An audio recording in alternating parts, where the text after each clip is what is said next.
بسم اللہ الرحمن الرحیم۔ شریعت میں بعض اسباب و اعذار کی وجہ سے ترک جماعت کی اجازت دی گئی ہے۔ موجودہ کورونا وائرس بھی انہی اسباب میں شامل ہوتا ہے۔ اس کے پیش نظر جو لوگ اپنے گھروں میں تنہا باجماعت نماز پڑھ لیتے ہیں تو شرعاً کوئی حرج نہیں ہے۔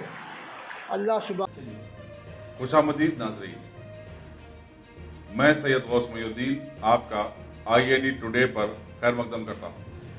یوں تو ہوتی ہے ہر نیوز پر آپ کی نظر، ہم دیتے ہیں روزانہ آپ کے لیے خاص خبر۔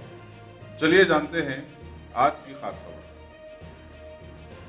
بسم اللہ الرحمن الرحیم۔ شریعت میں بعض اسباب و اعذار کی وجہ سے ترک جماعت کی اجازت دی گئی ہے۔ موجودہ کورونا وائرس بھی انہی اسباب میں شامل ہوتا ہے۔ اس کے پیش نظر جو لوگ اپنے گھروں میں تنہا باجماعت نماز پڑھ لیتے ہیں تو شرعاً کوئی حرج نہیں ہے۔ اللہ سبحانہ و تعالیٰ انہیں جماعت کا ثواب عطا فرمائے گا انشاءاللہ تعالی۔ خصوصاً ضعیف حضرات اور بچے اس سے احتیاط کریں تو زیادہ مناسب ہوگا۔ جن لوگوں میں اس مرض کی علامات پائی جائیں تو انہیں چاہیے کہ اجتماعات کے مقامات پر نہ جائیں اور مساجد میں بھی آنے کی کوشش نہ کریں، اپنے گھروں میں نماز ادا کر لیا کریں۔ اور جو لوگ مساجد میں نماز ادا کریں گے انہیں چاہیے کہ فرائض و واجبات کی تکمیل کے بعد نوافل گھر میں ادا کریں۔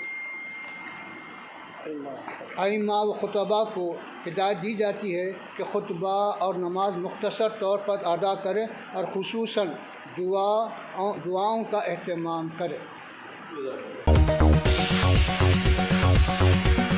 یہ چھوٹا سا انویسٹمنٹ آپ کا اور آپ کے بچوں کا مستقبل بدل سکتا ہے۔ آج ہی تشریف لائیں اور A1 ٹاؤن شپ کے اس پروجیکٹ سے فائدہ اٹھائیں۔ Office at pillar number 235 opposite fisheries department, Rajendra Nagar, Hyderabad.